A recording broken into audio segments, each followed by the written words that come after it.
Salutare, dragi prieteni! Subiectele principale ale analizei noastre de astăzi sunt: rușii trimit recruți slab antrenați în asalturi de infanterie, relatează analiștii Institutului pentru Studiul Războiului. GUR, Serviciul de Informații Militare al Ucrainei, a arătat cum folosește rachetele S-200 pentru a ataca ocupanții pe ruși. Vedem și noi, vă prezint materialul astăzi. Zelenski intenționează să discute cu Putin despre armistițiu și schimb de prizonieri, iar la final vă transmit, așa cum o fac de obicei, vă prezint hărțile Institutului pentru Studiul Războiului și ale analiștilor de la Deep State. Rușii trimit recruți slab pregătiți, slab antrenați în asalturi de infanterie, potrivit Institutului pentru Studiul Războiului.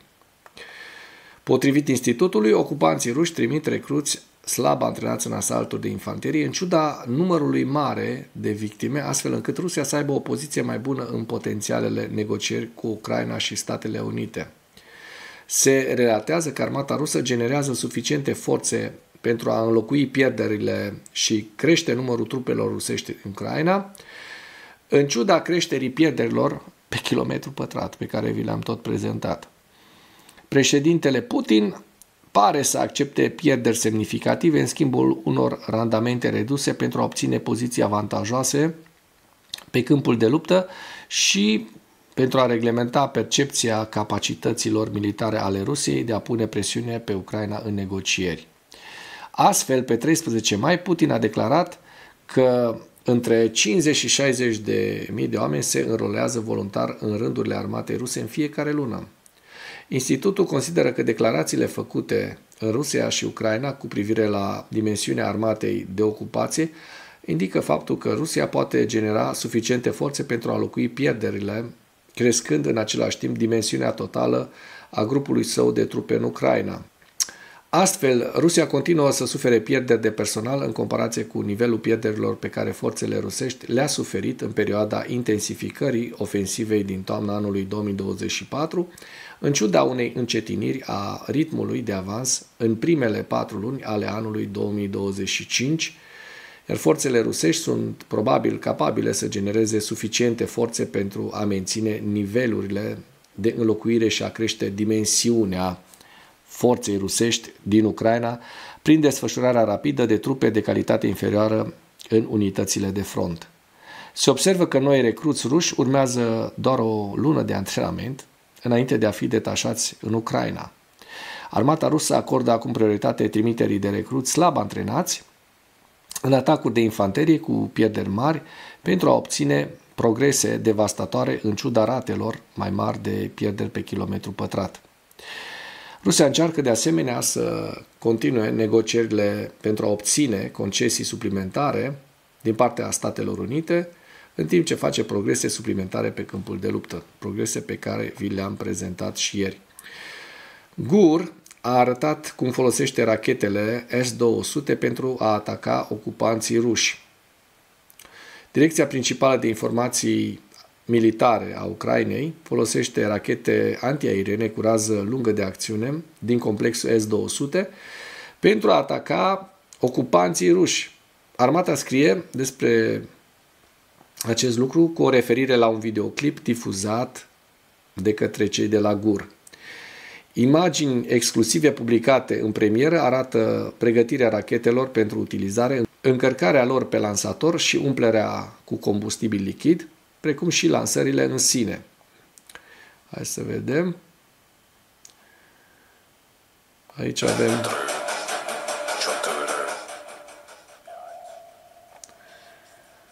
sistemul de rachete antiaeriene S-200 este conceput în principal pentru a ataca ținte aeriene la distanțe lungi.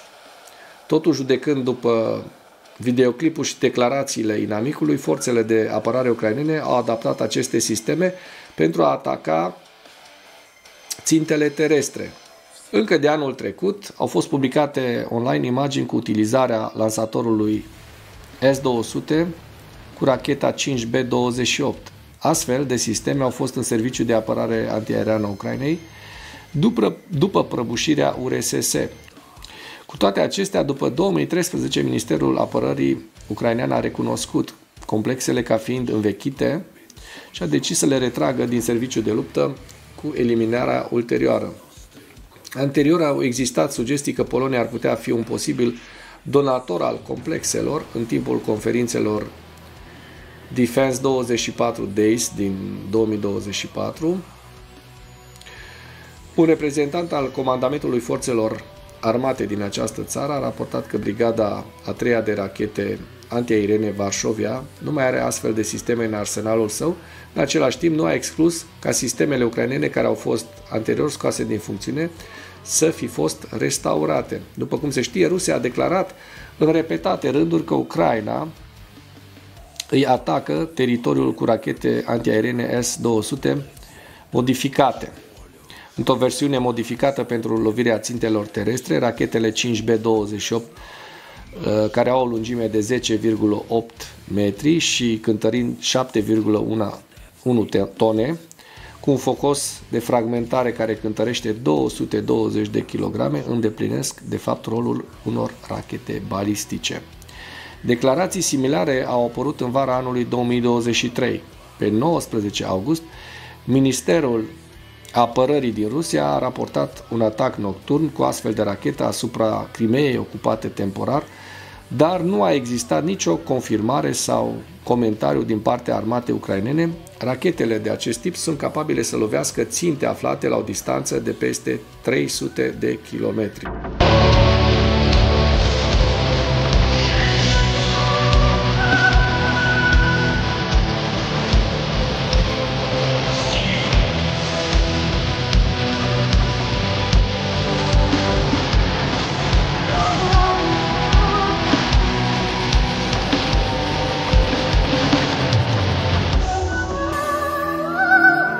Dacă până în acest moment ai găsit informații utile în material, contribuie cu un like și cu o distribuire a acestui videoclip pentru a ajunge la cât mai multă lume.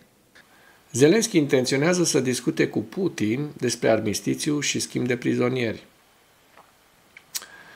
Acesta a declarat că se va întâlni cu liderul rus Vladimir Putin, cu care va discuta despre un armistițiu complet și un schimb de prizonieri. Dacă îl întâlnesc, trebuie să obținem o victorie politică, un armistițiu, un schimb al tuturor prizonierilor, pentru toți prizonierii sau ceva de genul acesta.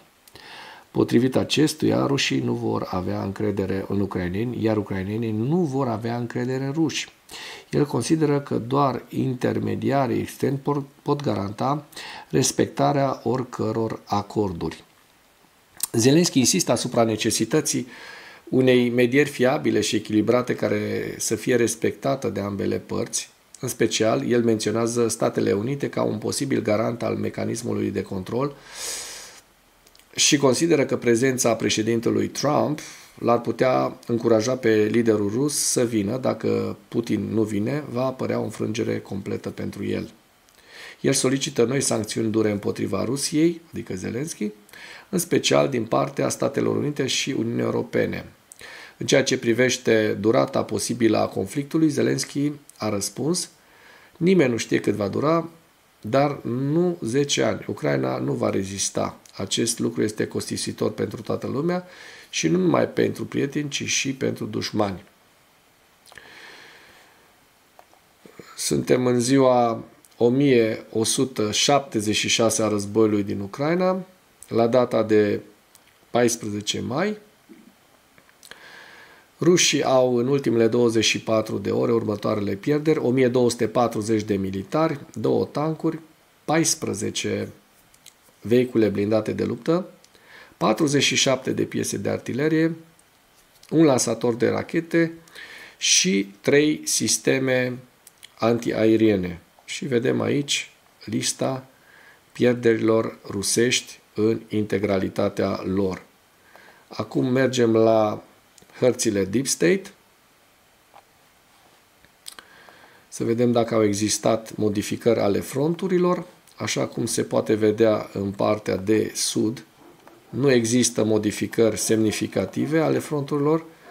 Suntem la sud de Pokrovsk, lângă Velika Novosilka, și vedem că în această zonă rușii au reușit să captureze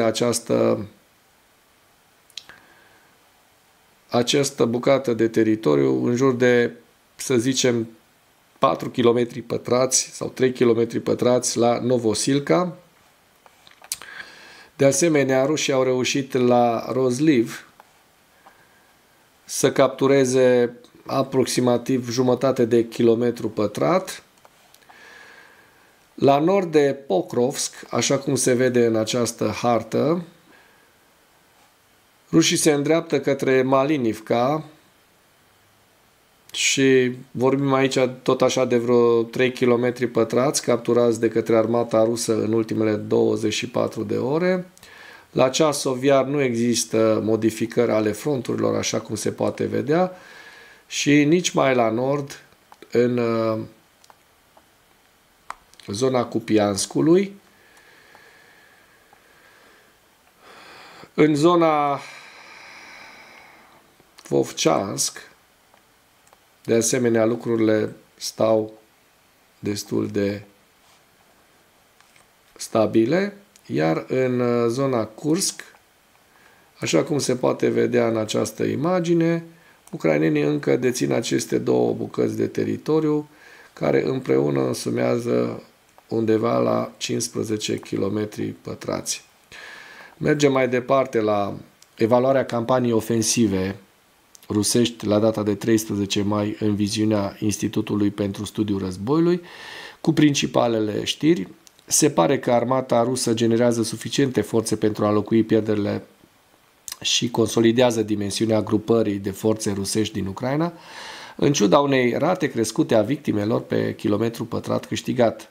Putin pare să accepte pierderi semnificative în schimbul unor randamente din ce în ce mai mici pentru a obține câștiguri pe câmpul de luptă și a gestiona percepțiile despre capacitățile militare ale Rusiei pentru a pune presiune pe Ucraina în negocieri. De aceea, rușii în acest moment nu doresc să semneze un acord de pace, nici măcar un armistițiu. Armata rusă ar putea de asemenea să acorde prioritate recrutării ca parte a eforturilor pe termen lung de a construi o rezervă strategică post-belică pentru un potențial conflict viitor cu NATO. Comandamentul militar rus pare să stabilească o doctrină tactică și o structură de forțe pentru unitățile de motociclete și vehicule civile în atacurile frontale, subliniind eforturile armatei ruse de a compensa avantajele Ucrainei în materie de drone și de a realiza manevre în războiul terestru modern. Oficialii ucraineni au clarificat recent că un decret prezidențial din septembrie 2022 nu îl împiedică pe Volodymyr Zelensky să negocieze cu președintele rus Vladimir Putin. Și aici avem hărțile Institutului pentru Studiul Războiului, Belgorod, Sumă, Lugansk, Svatove Kremina, Toretsk, Pokrovsk, Donetsk, Velika Novosilka, Zaporojie și Herson. Și cu acest ultim detaliu închei materialul nostru de astăzi cu rugămintea, dacă ați găsit informații utile în acest videoclip, să nu ezitați să-l distribuiți pentru a ajunge la cât mai multă lume. Mulțumesc mult!